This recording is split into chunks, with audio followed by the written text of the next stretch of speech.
So right now, I want to tell you a story. In this presentation, it's, how am I going to present? What am I going to give back? So I want to tell you a story. And it's a little fiction, little maybe not non-fiction, but the story is there's this Korean actor that loves hockey. So in a small town, once upon a time, he grew up in Korea, plays an actor in movies, and here's the clip. 여보세요? 여보세요? 미스터 상이세요? 네, 접니다. 누구시죠? 나 백지선, 지미 팩. 지선이! 거기 어디야?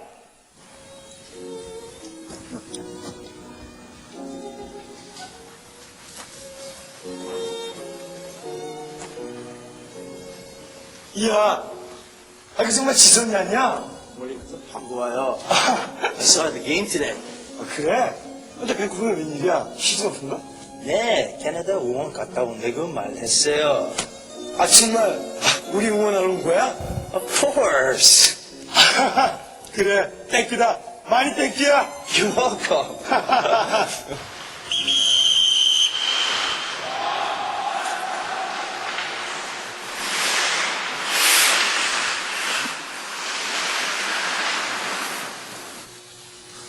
너희들 다 잘 알고 있지?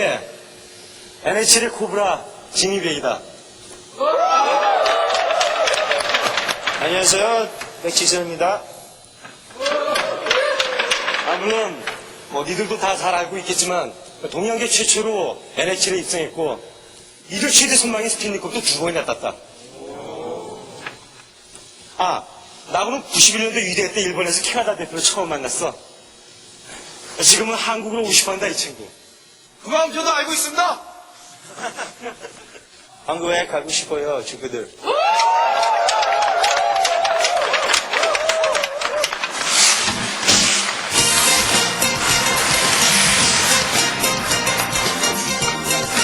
So you can see, he's a great actor, did his own stunts.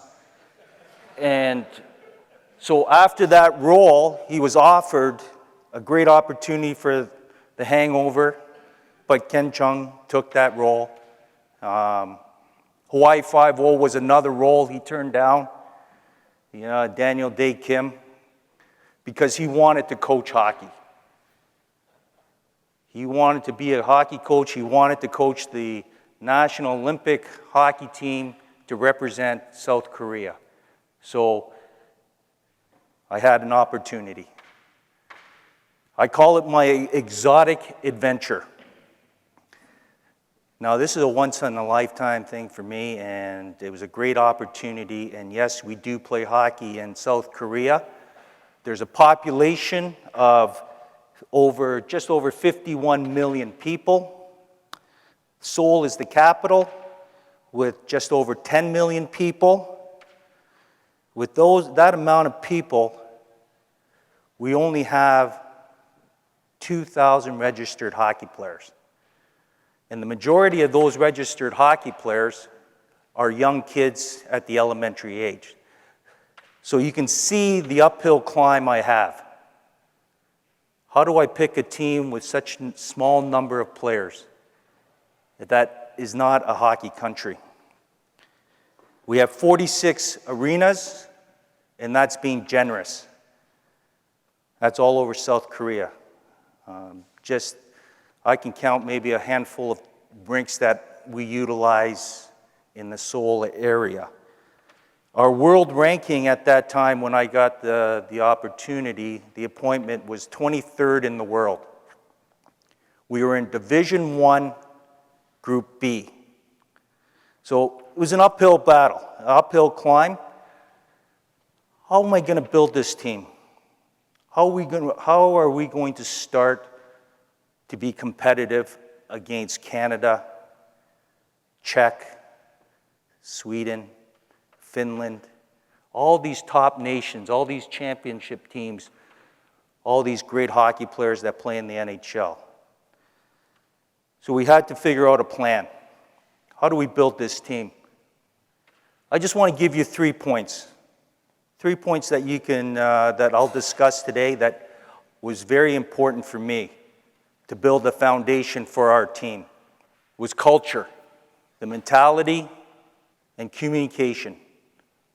How am I going to pass on, how am I going to teach these Korean hockey players hockey? So the first thing is culture. I had to go in and change the culture. The point there that I like is through culture, people in groups define themselves. I like that point. So we had a motto, get better every day. We want to close that gap. We need to get better every day. How are we going to do that?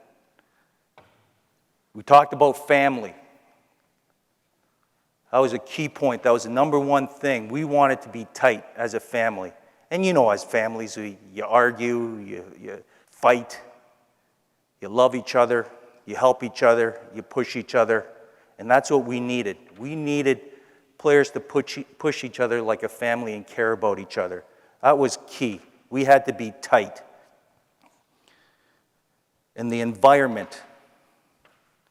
When I got there, we didn't have a skate sharpener. And this is a national team. And I assumed many things. Our national team didn't have a skate sharpener. And I go, well, what did you do when you went to these tournaments? We asked other teams, we begged, please sharpen our skates. I said, no, enough of this. We need skate sharpeners, we need glove dryers, we need to create an environment where they're treated like national team players. Our first trip abroad, we went to Hungary. And I was the last guy out.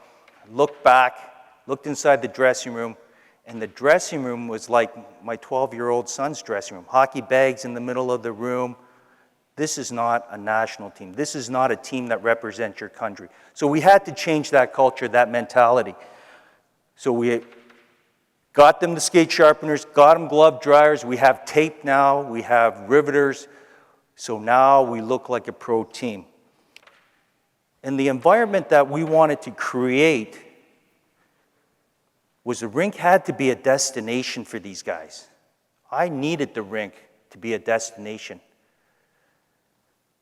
In order for us to be successful, that rink, I needed them to want to be there, to have fun, to learn, to be excited about getting up and going to the rink every day. That was a real key point. Because the sense of entitlement they had, with such lack of players, they knew they were on the national team. But we had to instill pride in that wanting to be at the rink and to earn everything they get. Nothing was given to them. You had to earn it. And the mentality that they had is, all these other teams, they're bigger, they're stronger. We're never going to win. It's okay to be close. So again, in order for us to get to 2018, we had to change our mentality. And our mentality was, we have to think like a top nation team. We have to act like a top nation team. We have to act like Canada, number one in the world, in order for us to get there. So that mentality had to change. And where I got this was, I had a conversation with our president. He owns Hala Corporation, which is a big corporation belonging or kind of with the Hyundai family that makes the auto cars. So his brother or his father branched off to make the Hala Corporation to provide his other brother car parts. So it's all kept in the family. And it's not a big company, but it's a successful company. And I asked him, I said, how do you become successful? He says, Jim, we thought like a big company. We thought like a top company. You go, okay, that's what we have to do. In order for us to have success, we have to think that way and act that way. Because when we played, when things are good, we went like a rocket ship. Oh, boy, could we skate. Things were great. But if we got a goal scored against us, that was it. Game over. But how do you change that mentality? What's some solutions?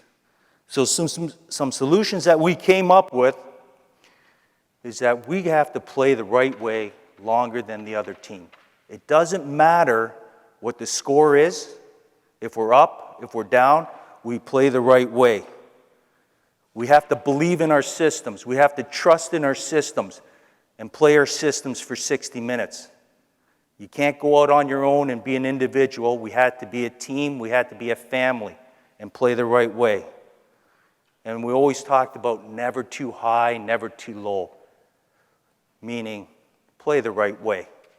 Another big issue that we had was confidence, and it kind of goes hand in hand. You get a goal scored against you, the confidence is gone. So how do we maintain that confidence? How do we get that confidence? Everybody says Koreans are small, they're not strong enough. Okay, let's get in the gym. So this is what I believe. We have an off-ice program to make you bigger, stronger, faster. Now when you play with strength, now you're stronger, you play with confidence. So that had that ability. Now I'm stronger on the puck, now I can win puck battles. Oh, now I have some confidence, I can do this. Preparation. As a staff, we had to prepare the team with systems, counterpunch the other team, pre-scout the other team, prepare them before every game. And I truly believe in that. Preparation equals confidence. So now you're not going off by yourself. You have a game plan, you know what you're doing, and you stick with it. So continuing with that mental part of the game, I introduced visualization. When I played, I always had a little rink board in my stall. I would stare at it and look at each zone. And when I visualized positive plays. As a defenseman, when I played, there was 3 things that I needed to do. I had to make the first pass out of the zone, I had to be strong one-on-one, and I had to get the shot through from the point. That was my job. So I visualized every positive scenario that I can think of in each zone. So that's how I did it. And there's so many different ways of visualization. So I brought this to them. I said, pick an animal. What animal are you? You know, I heard that's from one speaker, and okay, this sounds good. So I gave them that challenge. Play like the animal you think you are. Some picked eagles. Some picked lions. That's fantastic. But with this, a lot of players, okay, this sounds great, and they'll do it for a short period of time. But and some players will grab onto it and use this visualization, this breathing technique to help them in the game. But as my job as a coach, I have to introduce all these things that I believe will work. And it's up to the player to take it, accept it, or use it. Now, the biggest part of this challenge I had or have in this process is communication. My Korean is not very good, as you saw in that movie clip there. I call it Konglish, Korean English. So how am I supposed to communicate with my Korean players if my Korean's not very good? And their English is not very good. And plus, there's that third language that we all use is hockey language. Forecheck, back check, F1, F2, second quick, pop out. They had no idea. They looked at me like I had 3 heads.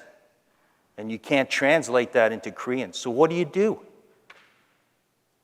I have a teacher friend.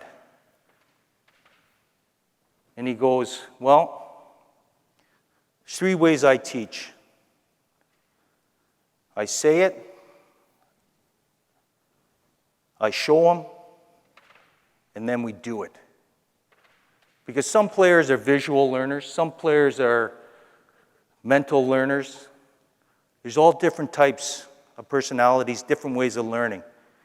So might as well, let's give them all of it. So I say it, I show them, through video, and then we go and do it on the ice. And everything has a purpose. Every presentation I go to is we steal from each other. And fellow peer, fellow coach, Red, he goes, Jim, I haven't had an original thought in 40 years. Well, you know, and that's fantastic. And that's why we're here. We're here to learn. So the important part to that, though, we steal, we borrow, and as the Koreans say, as you can see, we call that reverse engineering. So I know someone got that. Thank you. Koreans are the best copiers in the world. Call it reverse engineering. But it's important, though, and Glenn said it, you have to make it your own. Gather all that information. Coach to your personality. Coach what you know. When you coach what you know, now you believe in it. You know how to communicate it. You know how to explain it. And when you do it with conviction, players buy in. That's the key. Like I can just copy, you know, I was with the Detroit Red Wings for 9 years, and Mike Babcock and Jeff Blashill, and copy exactly what they do. But I have no reason, I don't understand why. I can't communicate why they are doing these things. But if you make it your own, you can communicate why. Have a purpose on what you do there. Now I have a team that's very quick. So I had to find an identity. What do we do best? And what we do best, we have to do it better. So I had to find a system that fits our team. I can't use the Detroit Red Wings system if it doesn't fit our team. We skate well, so okay, let's try to find a forecheck that we skate. Let's try to find a breakout that we use. Those type of things that fit your team. And then I had to, each player on the team. So I say my team is like a puzzle. And every player on that team is a piece of that puzzle. I can't have 25 guys that same piece. So they have to understand their role. And when you come to a national team, that's like an all-star team. All these guys are hot shots on their own teams. They're all goal scorers. They all play on the power play. They're very skilled on their team. They're the go-to guys. But when they come to the national team, they have to find a different role and adapt to that in order to fit the pieces to that puzzle. So it's key that I communicate with them. And on the other hand, I had to listen to them too. That's part of communication, is listening. You have to listen. You have to find out what they're best at, what they think they're best at, what they're feeling in that day, what they want. Because times have changed. It's not where you say, hey, you do this now, and they go, okay, I'll do it. They ask why. They always questions. Why do I do this? Why do I do that? So communication and listening and building that relationship was very important to me. And like I said, everything we do had a purpose. It's very important. That's one of the first things I learned as a coach. Throw out the fluff. Have a purpose in everything you do. So, you know, we come to these conferences, or especially in Korea. I talk to the coaches there, and they go, Jimmy, you got drill? You got drill? Give me drills. I need drills. Yeah, I can give you everything I have. But if you don't understand why or the purpose of these drills, it doesn't make any sense. So always have a purpose on whatever you do. Another big part or a challenge that we had is we were 23rd in the world. We're down here. The separation for the teams in the Olympics, or never mind the teams in the Olympics, teams in the next division, in Division 1A, the separation's like this. So how do we close that gap? That was key. We have to close that gap. So again, preparation equals separation. Preparation equals confidence. Players aren't dumb. If you show up to the rink and not prepared, they'll stop believing in you. So all that hard work that you've done, that'll just go out the window. Preparation and organization as a coach is so important because you remember, these kids aren't dumb anymore. Now, we want to close the gap. So what I like to do is I like to have conversations. I like to read different articles. I've gotten a tremendous amount of information from the coach's website. It's been a great tool for me. I take quotes from it, and I believe I got one of these things I use, the Learning Zone, Performance Zone from the coach's site also. But there was this, as you can see, Sir David Brailsford. He was coach for the British cycling team, and he talked about 1%. Oh man, this makes sense. How do I close the gap? I read this article. Okay, 1%. Now how can I adapt this to my team? If each player gets 1% better, that's 25% better. Now that gap is closed, getting closer. Okay, now the next time, we're getting 1% better. Now that's 50%. Now the gap gets closer and closer. So whatever it is, so we work on a skill. Now that player is 1% better in that skill. Fantastic. We work on a system. That's 1% better. So now we're closing the gap. So read articles, see how it can adapt. You can adapt it to your team. This is the one I really like, the Learning Zone and Performance Zone. You know, after we played a tournament in the last year's, 2 years ago, the World Championships, it's just like talking with my staff, and it's like, how do we get better? I don't think we can get better. And then I read this article, and then it clicked. When I get the national team, we're playing tournaments. We're playing games. So we're in the performance zone all the time. Well, let me back up a little bit here and explain a little bit about the learning zone and the performance zone. So I go to my notes here. The learning zone. It maximizes our growth, goal to improve, activities that help you improve, concentrate on things you haven't mastered, mistakes are expected. Performance zone maximizes immediate performance. Goal is to do the best you can. Execution, have mastered, minimize mistakes. So basically, it's telling me the learning zone is practice, and that's where you get better. Performance zone is you play games, and then after the game, you see how you can get better. And that's where we spent most of our time. We spent most of our time in that performance zone where we play games and then we correct them through video in that way. So it clicked. Okay, here's an opportunity now.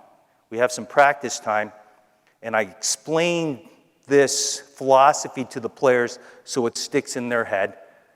Now we got practice time. Let's go into the learning zone. Today we're in the learning zone. We're going to shoot the puck quickly. Remember where your hands are. So now they're conscious of what they're doing. Now they're trying to get better instead of just shooting pucks. So when I go to the driving range, I line up all my golf balls and I just whack as hard as I can. No thought process, nothing. But I don't want that for my guys, to just shoot 100 pucks for no purpose. Put something in their minds.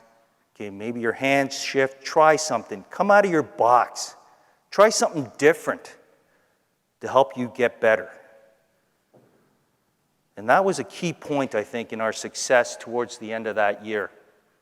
We found time in that learning zone to get better, so when we performed, we were a lot better. That was key for us, I believe. And we had that motto, as you saw, let's get better every day. Get better every day, get better every day. And then I read this article. Wow, this makes sense. Now I can add to it a little bit here. There's a production line that's always moving. And if you stay the same, you're not getting better, you're not getting worse, but this line is moving. Other teams are getting better, other players are getting better. What are you doing? Are you getting better today? Are you following that line, or are you getting worse? So we put that all together there. So make a long story short, those were 3 keys that I needed to build that foundation. And in that foundation, we tweak it, we reevaluate, and it's very important to reevaluate and give them something new. I have the luxury of 4 years. I don't know if it's a luxury, but my time span is a lot longer than one season. So we can make mistakes and learn from our mistakes and find a path and tweak our foundation. But to have that foundation of culture, to have that foundation of mentality, and a foundation of how to teach what I truly believe in to have success has been pretty good. Because as you can see, we had great results in our last World Championships, which allowed us to be promoted from 23rd in the world in Division 1B to the championship division for next year's World Championships in 3 years. So this kind of shows you this video of all the hard work we've put in off the ice to build us stronger, to give us confidence. How we played in the game was structured, allowed us to have success, and the feeling of family when we win.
So that's our road. That's been our journey so far. With a lot of hard work from the players, believing in the process, having a solid foundation, we've closed the gap, and now we're moving in to the Olympics in 6 months. So to continue that story, once upon a time, in the end, Korea wins the gold, everybody lives happy ever after, and it's going to be an incredible ride. There's one thing I want to add to you guys. You guys are a lamp, and how far will that light reach and touch all these players? That's the key. Shine your lamp bright. Shine it wide. Influence your young players in a positive way. And in the end, when everything's said and done, it's not the gold medal you won at the Olympics in 2018. It's how you built those relationships. That's important. So I appreciate your time. Thank you for listening.